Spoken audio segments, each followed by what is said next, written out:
नमस्कार. महासागरच्या खरी खरी मध्ये मी कोकिळा पराते आपले स्वागत करते. आपल्या देशात महाराष्ट्र आहे. त्याच महाराष्ट्रात एक पापडाची कंपनी आहे. ती कंपनी जाहिरातीत म्हणत असते की लाट बाय लाट पापड लाट. महाराष्ट्रात आपण अनेक लाटा पाहिलेल्या आहेत. मग मुंबई असो, पुणे असो किंवा विदर्भ मराठवाडा असो, संपूर्ण महाराष्ट्राने अनेक लाटा पाहिलेल्या आहेत. मुंबईकरांनी आतापर्यंत बघितल्या त्या समुद्राच्या लाटा आहेत. आता तर संपूर्ण देश लाटांवर अनेक लाटा पाहतच आहे. पूर्वीच्या काळी अनेक लाट साहेब असायचे. लाट साहेब म्हणजे अतिशय मोठा माणूस. म्हणजे या लाट आणि लाटा यांची मोठीच गंमत आहे. सध्या महाराष्ट्रातील अनेक शहरात आणि अनेक गावगावांमध्ये उष्णतेची लाट आलेली आहे. ज्यामुळे अनेक बाया म्हणतात की लाट बाय लाट कसे म्हणू, कारण उष्णतेची लाट इतकी बिकट आहे की त्या लाटेला पाहून अनेक एअर कंडिशनर पंक्चर झालेले आहेत. कित्येक कूलर वातावरण थंड करण्याऐवजी उष्णतेच्या लाटा त्यांच्यावरच स्वारी करत आहेत. अशी उष्णतेची लाट बहुधा मे महिन्यात येते. पण सध्या आपल्या देशात अनेक बडे बडे आणि छोटे छोटे लोक नको तेव्हा अगदी नको तितका आगाऊपणा करतच असतात. ही आगाऊपणाची लाट सध्या उष्णतेलाही दररोज लाटवीत आहे. अजून मे महिन्याला बरेच दिवस शिल्लक असले तरी ही लाट एप्रिलला का बाटवीत आहे हेच आम्हाला कळेनासे झालेले आहे. जरी समजा कळले तरी आपण गरीब बिचारे पामर अशा लाटांची वाट अडवू शकतो का? जिथे बडे बडे कूलर, एअर कंडिशनर आणि त्यांची कंडिशनिंगही गंभीर झालेली दिसते, अशा ठिकाणी तुमची आमची काय बिशाद राहणार आहे? आता ही उष्णतेची लाट आपल्यावर काही अचानक आक्रमण करीत नाही किंवा केलेली नाही.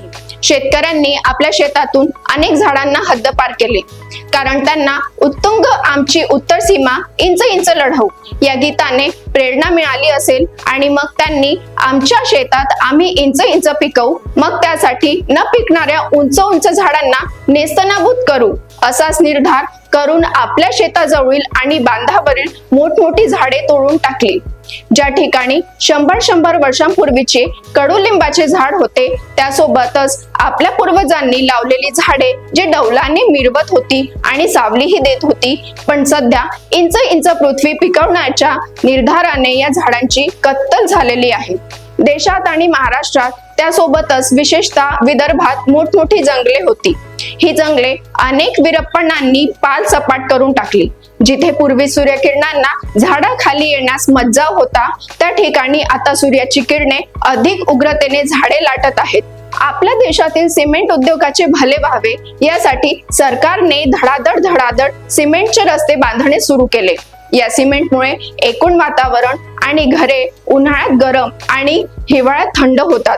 त्याचप्रमाणे आपल्या सिमेंटच्या सडका उन्हाळ्यात इतक्या गरम होतात की त्यामुळेच आधीच तपलेल्या उष्णतेच्या लाटाला जणू काही इंजेक्शनच मिळते. मग तीच लाट फडफडत अजून उष्णतेच्या लाटेत भस्मसात होते. पूर्वीचे डांबरट रस्ते उष्णतेला जुमानतच नसत, त्यामुळे उष्णतेच्या लाट आता सारखी येत नसे.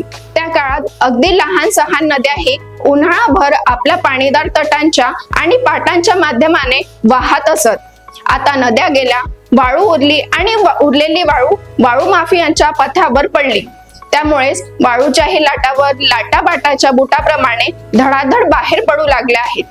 देशात किंवा आपल्या महाराष्ट्रात जिथे जातो तिथे खोदलेले रस्ते, पाणी विरहित नद्या, थंड न होणारे महामार्ग आणि वृक्षतोडीचे पराक्रम, त्याचबरोबर भयानक रासायनिक खतांचा मारा, विषारी औषधांचा फवारा यांच्या चक्रव्यूहात जोपर्यंत आपला मानवी समाज जीव टांगणीला लावून धावत राहिलेला आहे, तोपर्यंत उष्णतेच्या लाटा झेलून पाय जळत असले तरी उभा आहे.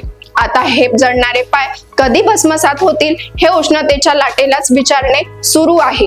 जेव्हा उत्तर येईल तेव्हा पाहूच. सध्या वाढणाऱ्या उष्णतेला नमस्कार. अशाच घडामोडींसाठी बघत रहा महासागर. अजूनही तुम्ही आमच्या चॅनलला सबस्क्राईब केलं नसेल तर लगेच सबस्क्राईब करा आणि बघत रहा महासागर. नमस्कार.